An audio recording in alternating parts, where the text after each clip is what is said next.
За рэпост матэрыялу Белсату 15 сотняў далі старшыні магілёўскага таварыства беларускай мовы Олегу Дзячкову.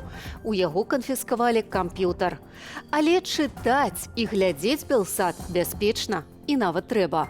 Пра падзеі дня распавядзем спадарству па-беларуску і без цэнзуры. З вами Вольга Старасціна. Вітаю і запрашаю на аб'ектыў. І сёння ў нашым выданні. Это видео будет поучительным для всех, кто до сих пор служит режиму. Байпол атрымаў кампрамат на сілавікоў, які збіралі ўлады. Система собирает компромат на всех без исключения. Сейчас на своем экране вы видите базу данных Управления собственной безопасности МВД Республики Беларусь. Вы можете убедиться, что все сотрудники, которые усердствовали в подавлении протеста, стоят там на особом контроле.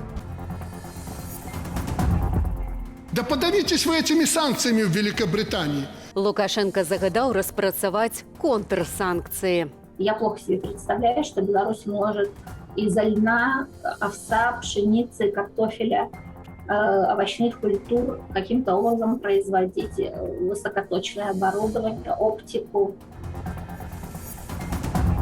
В Литву мигранты не попадают. Мы знаем, что тысячи мигрантов сейчас уже есть в Беларуси. Менск спрабуе перанакіраваць мігрантаў у Латвію і Польшчу. Еўразійскі банк развіцця заявіў пра сур'ёзнае запавольванне росту даходаў насельніцтва, ды ўвогуле ў цэлым эканомікі Беларусі. Інфляцыя толькі за мінулы месяц склала 10%. Дадатковым ударам стануцца і маштабныя санкцыі, уведзеныя напярэдадні ЗША, Канадай і Вялікай Брытаніі. Інфармацыя пра іх выклікала бурную рэакцыю Лукашэнкі падчас учорашняга публічнага выступу. А ўжо сёння ён загадаў ураду распрацаваць захады ў адказ. Пра пагрозы ўяўнай і сапраўдныя Надзея Бельская.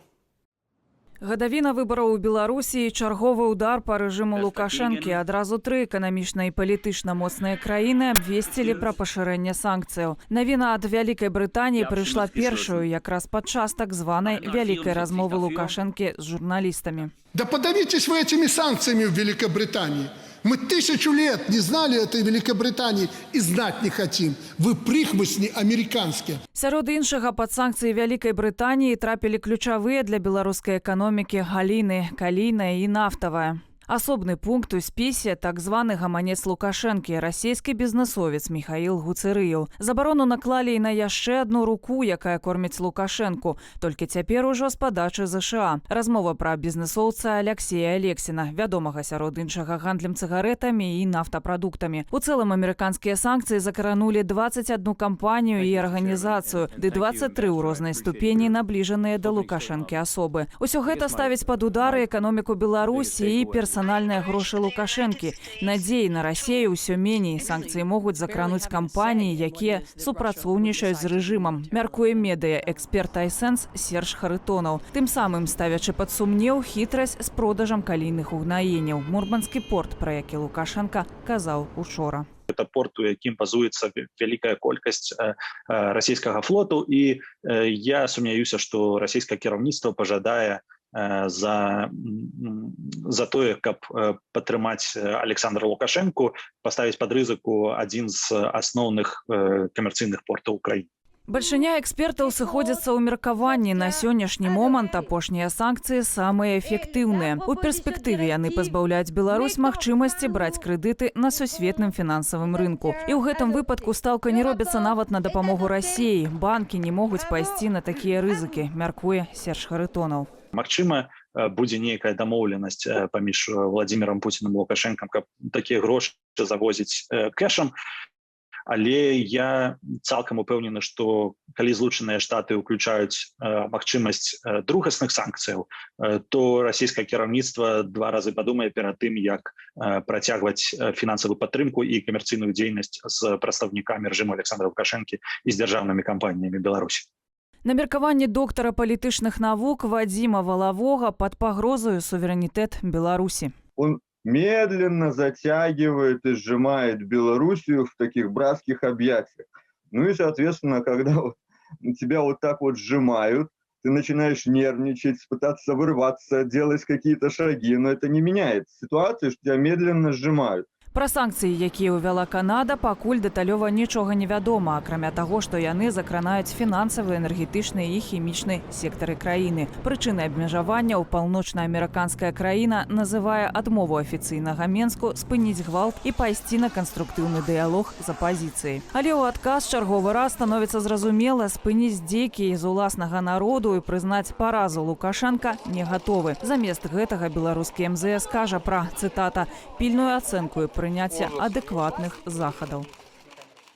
Прыкрываючыся крывадушнымі лозунгамі абароны правоў чалавека і дэмакратыі, насамрэч нашыя заходнія апаненты кіруюцца халодным геапалітычным разлікам. Іх дзеянні наўпрост накіраваныя на падрыў суверэнітэту і незалежнасці Беларусі, дабрабыту і квітнення беларускага народу. Я плохо себе представляю, что Беларусь может из-за льна, овса, пшеницы, картофеля, овощных культур каким-то образом производить высокоточное оборудование, оптику и что-то еще.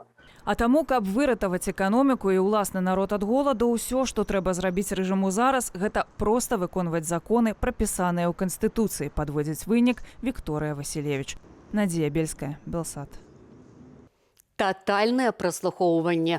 Рэжым Лукашэнкі збірае кампрамат на ўсіх сілавікоў. Гэта стала зразумела з сакрэтных матэрыялаў, здабытых кіберпартызанамі і абнародаванымі байполам.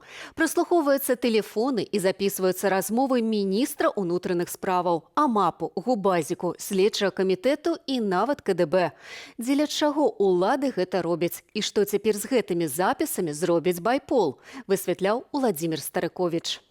Аператыўныя супрацоўнікі міліцыі, следчыя АБС, работнікі следчага камітэту, начальства КДБ і нават куратары – гэта далёка не поўны спіс тых, каго ўлады Беларусі таемна праслухоўвалі, ды, верагодна, працягваюць праслухоўваць. Мэта – сабраць кампрамат на сілавікоў і трымаць яго на чорны дзень, калі прыйдзецца адкрыць стэчку і нагадаць работніку, што ягоная нелаяльнасць да Лукашэнкі можа каштаваць яму свабоды. Аб'яднанне байпол, створанае былымі сілавікамі, якія не пагадзіліся падтрымаць Лукашэнку падчас жнівеньскіх падзеяў і адразу пасля іх, паведамляе пра доступ да масіву інфармацыі з аўдыёзапісамі. Гаворка пра сабраны з сакавіка 2020 года кампрамат на сілавікоў, які захоўваецца ва ўпраўленні ўласнай бяспекі МУС.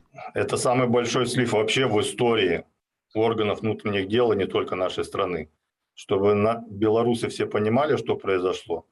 Скрыты базы Департамента обеспечения оперативно-розыскной деятельности. Это самое секретное подразделение Министерства внутренних дел Республики Беларусь. Именно это подразделение на профессиональной основе занимается прослушкой, слежкой, негласным осмотром помещений и автомобилей граждан. То есть сотрудники этого подразделения засекречены. И вся информация, которая хранится в этом подразделении, имеет гриф «Совершенно секрет». У якасці доказаў атрымання гэтай інфармацыі байпол апублікаваў 7 фрагментаў такіх размоваў. Адна з іх – размова камандзіра АМАП ГУ з Менгарвыканкаму Дмітрія Балабы і міністра ўнутраных справаў Івана Кубракова. Там, да, человек по комплекции схожий с 01. Вот. Ну и надо там некоторые, чтобы он был в черной форме, некоторые моменты там Наталья Николаевна свяжется и пояснит. Или вы здесь свяжитесь, да, по телеграмму лучше. Есть. Байпол таксама апублікаваў запіс рэгіянальнага начальніка АБС, які запытвае звесткі пра ўсіх рэпетытараў польскай мовы і працаўніцы падатковай інспекцыі, КДБшнага куратара, які дае дырэктару экспартнай кампаніі указанні, з кім не трэба працаваць. Заслугоўвае ўвагі і размова начальніка трэцяга ўправлення Губазік Михаіла Бедункевіча з намеснікам начальніка крымінальнай міліцыі Менскай вобласці Ігорем Качалавым. Апошняга, зыходзячы з размовы, цікавяць матэрыялы справы на тых, хто выходзіў у жніўні 2020 года пратэставаць у гарадах Менскай вобласці. Что по Замахарью, может, какие-то там? Ну, мы пока нарабатываем, если честно сказать. Пока нарабатываем немножко. Сейчас более плотно начали уже под каждого работать, по задержанным, все остальное. Если что такое интересное появится. Интересно старые события, август, да, в тех городах, типа вот Жодино, Солигорск, Молодечно снова. То есть все, что не добили, возвращаемся туда. То есть у нас так, я думаю, что у вас тоже будет заинтересованность. Если что есть материалы, то давайте. Хорошо, все, понял. Все, спасибо, что перезвонили. Яшчэ на адным запісе намеснік начальніка следчага камітэту Менскай вобласці Валерый Калінін абураецца, што работнікі не гараць жаданнем расследаваць справы супраць пратэстоўцаў, а гэта, маўляў, псуе раскрывальнасць. Довольно-таки немалая часть представителей силовых структур проголосовала за Тихановскую. И в этих условиях, когда у части работников системы было совершенно четкое представление о том, что Лукашенко силой удерживает власть и проиграл эти выборы, стало понятно, что часть людей не будет участвовать ни в репрессиях, ні в фальсіфікаціях. Выступаючы учора перад прэсай, Лукашенко заявіў, што, цытата, «У цэлым шараханняў не было, але з некаторымі нам прыйдзецца разабрацца». Павел Усаў лічыць, што чысткі ў сілавых органах Беларусі ўжо адбываюцца, а на месцы звольненых прымаюць раней скампраметаваўшых сябе супрацоўнікаў. По моим данным, в органы внутренних дел опять рекрутируют тех, кто был уволен еще в период министерства Шуневича, которые были заподозрены либо в коррупции, либо в недобросовестном выполнении своих обязательств. Байпол сцвярджае, што сілавікі, якія найбольш актыўна ўдзельнічалі ў задушэнні пратэсту, стаяць на асаблівым кантролі ва ўпраўленні ўласнай бяспекі. Кампрамат на іх збіраецца, каб у іх нават і думкі не з'явілася перайсці на бок народу. Уладзімір Старыковіч, Белсад. Урад Латвіі увёў на мяжы з Беларусю рэжым надзвычайнага становішча. Пасля таго, як літоўскія памежнікі пачалі вяртаць назад асобаў, якія з тэрыторыі Беларусі спрабуюць нелегальна перайсці мяжу, мігранты скіраваліся ў бок Латвіі і Польшчы. Падрабязней Алесь Баразенка. Урад Латвіі прыняў рашэнне ўвесці ў некаторых памежных з Беларусю мясцінах рэжым надзвычайнай сітуацыі. Для ўзмацнення аховы мяжы выкарыстаюць спецпадраздзяленні паліцыі ды нацыянальныя ўзброеныя сілы Латвіі. Толькі за апошнія сотні на беларуска-латвійскай мяжы затрымалі каля 200 асобаў. Рэзкае павелічэнне колькасці мігрантаў латыйскія памежнікі фіксуюць з канца мінулага тыдня, калі іхныя калегі з Літвы пачалі вяртаць парушальнікаў мяжы назад у Беларусь. Увядзенне рэжыму надзвычайнай сітуацыі дазволіць латышскім памежнікам дзеяць такім жа чынам. У Літву ж ужо чацвёрты дзень не можа патрапіць ніводзін мігрант, паведамляюць у службе аховы дзяржаўнай мяжы. За апошнія сотні памежнікі вярнулі ў Беларусь каля 100 асобаў. Аднак казаць пра пераадоленне міграцыйнага крызісу ўсё яшчэ не выпадае. Сёння на пазачарговай сесіі Сейму літоўскія дэпутаты разгледзелі законы аб дадатковых паўнамоцтвах для войска, а таксама будаўніцтве агароджы на мяжы з Беларусю, якую цяпер плануюць узвесці цягам года. Ситуация, думаю, что изменилась в лучшую сторону, когда мы все-таки решили не впускать, потому что мы не против, чтобы мигранты попали в Литву, но для этого есть все дипломатические возможности обратиться в консулат, в амбассаду или на пропускные пункты, а не идти ночью там дорожками, тропинками, плыть по болоту и выходить на территорию Европейского Союза. Лукашенко закладывает мину, большую мину замедленного действия, потому что в Литву мигранты не попадают. Мы знаем, что тысячи мигрантов сейчас уже есть в Беларуси. Значит, он держит эту бомбу замедленного действия, которую хочет применить перед Литвой, но она взрывается внутри страны. Беларускія ўлады, у сваю чаргу, абвінавачваюць літоўскіх памежнікаў у гвалце і бесчалавечным абыходжанні з мігрантамі. На гэтым відэа, як сцвярджаюць у Дзяржаўным памежным камітэце Беларусі, літоўскія памежнікі вяртаюць на беларускую тэрыторыю цяжарную жанчыну ў непрытомным стане. Літоўскі бок у адказ апублікаваў свой запіс, на якім бачна, як жанчына хутка ўстае і сама працягвае шлях у бок беларускай мяжы. Падвышэнне колькасці спробаў нелегальна трапіць у еўрапейскі звяз фіксуюць і памежнікі Польшчы. Толькі за выходныя ў падляшскім ваяводстве затрымалі некалькі вялікіх групаў грамадзянаў Іраку і Афганістану, агульнай колькасцю 349 асобаў. Між тым іракскія авіакампаніі пачалі вывозіць сваіх грамадзянаў з тэрыторыі Беларусі. Сёння з Менску ў Багдад вылецеў Боинг 777 іракскіх авіяліняў з больш як 300 пасажырамі на борце. Алесь Баразенко, Белсат. Год з дня смерці Александра Тарайкоўскага, застрэленага сілавікамі ў Менску падчас пратэсту. Вінаватых у забойстве ўлады не называюць, яны дагэтуль беспакараныя. Стыхійны мемарыял на месцы гібелі Тарайкоўскага шматкроць знішчалі, а тых, хто хацеў ушанаваць памяць, арыштоўвалі і судзілі. Сёння таксама затрымалі хлопца, які ўскладаў кветкі на Пушкінскай каля месца забойства Александра Тарайкоўскага. Пра боль і памяць. Катя Малей. 10 жніўня 2020 года, прыблізна 23 гадзіна. Паслявыбарчыя пратэсты непадалёк станцыі метро Пушкінская. Стрэл. Першая ахвяра. 34-гадовы Александр Тарайкоўскі. Сілавікі сцвярджалі, што ў мужчыны ў руках выбухнула бомбу, якую той хацеў кінуць у іхны бок. Аднак відэа і фота з месца трагедыі гэта абвяргаюць. Што супрацоўнікі ўнутраных органаў стрэлілі ў бяззбройнага, прызнаў і следчы камітэт. Праўда, толькі праз паўгода. І з удакладненнямі сілавікі дзейнічалі выключна ў рамках наяўных у іх інструкцыяў. Сваімі дзеяннямі Тарайкоўскі правакаваў праваахоўнікаў. Яны не ведалі ягоных сапраўдных матываў і мэтаў ягоных дзеянняў. А з улікам аператыўнай інфармацыі аб магчымых тэрактах, наяўнасці ў пратэстоўцаў выбуховых рэчываў і зброі успрымалі яго як рэальную пагрозу жыццю і здароўю, як супрацоўнікаў, так і саміх пратэстоўцаў. Чым правакаваў? Тым, што стаяў перад шэрагам праваахоўнікаў з таго, што з тых відэаматэрыялаў, которые былі агульнадаступнымі, ніякім чынам не вынікае, што на дзеянні Тарайкоўскага можна было адрэагаваць падобным чынам, законна адрэагаваць падобным чынам.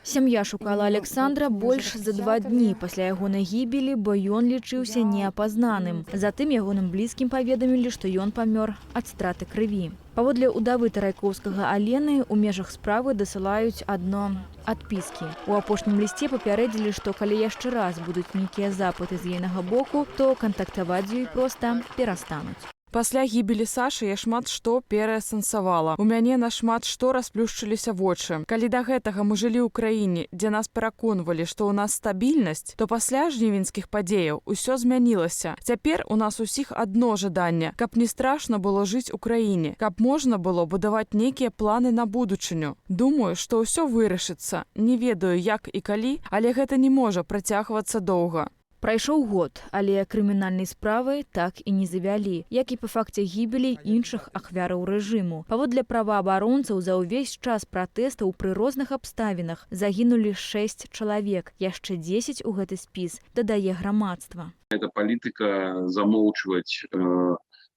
тыя злачынствы, которые бы адбываліся з боку супрацоўнікаў сілавых структур. До сённяшнього дня так нічога і не зроблена. І спачатку говорили потым, там стваралі камісіі розныя, да, зараз ужо учора мы ад вышэйшых службовых асоб чулі, што было там нічого такого, да, все там было нормально. На месцы трагедыі каля станцыі метро Пушкінская паўстаў народны мемарыял, куды менчукі прыносілі кветкі. Некалькі разоў мемарыял разбуралі, а тых, хто яго аднаўляў, каралі абмежаванням і пазбаўленнем волі. У траўні на месцы гібелі Тарайкоўскага камунальнікі поставили вялікую сметницу. Я не знаю, случайно, не случайно, в любом случае этого не должно быть. Поставили для того, как не так цинично опоганить место, где загинул Александр Тарайкоўский. Стыд-позор. Было первое, что я когда увидел, я ехал на машину, стыд-позор. Власти плевать на людей. Ну, что-то сказать, кто поставит мусорку на место гибели человека. Яшчэ год таму Генпракуратура стварыла міжведамасную камісію для расследавання абгрунтаванасці і адэкватнасці прымянення летась у жніўні спецыяльных сродкаў, агнястрэльнай зброі, святлошумавых гранатаў, слезацечнага газу, а таксама фактаў масавых катаванняў, жорсткага і бесчалавечнага абыходжання затрыманымі ў будынках аддзяленняў міліцыі, у ізалятарах, спецтранспарце. Беларускі хельсінскі камітэт накіраваў звароты ў парламент і генеральную прокуратуру з просьбай паведаміць пра вынікі працы камісіі. Аднак дагэтуль адказу няма. Катя Малей, Белсат.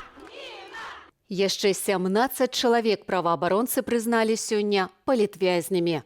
Цяпер у нашай краіне паводле выключна палітычных матываў за кратамі утрымліваюцца 627 асобаў.